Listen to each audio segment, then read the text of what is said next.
Ah, essa porra dessa bateria tá acabando, bicho.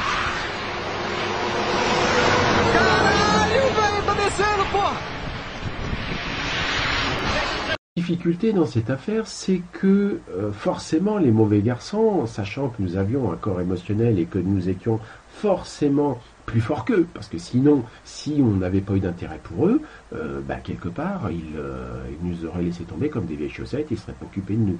Enfin, grosso modo, s'ils avaient voulu utiliser, on va dire, les ressources de la planète, ils nous auraient simplement exterminés, hein, ça va vite, hein, ils savent faire, et point barre, hein, puisque vous savez que l'involution, par définition, c'est un aspect très masculin, très matière, et qui, grosso modo, ne pense qu'à la conquête.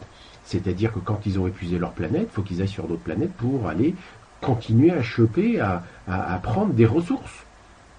Et c'est pour ça que quand vous regardez, là, une conquête spatiale, c'est ni plus ni moins un destructeur de planètes qui recherche d'autres planètes pour essayer de capter des minéraux, enfin des métaux, enfin tout ce qu'il va falloir pour qu'ils continuent dans leur technologie parce qu'ils sont en fait en voie d'extinction.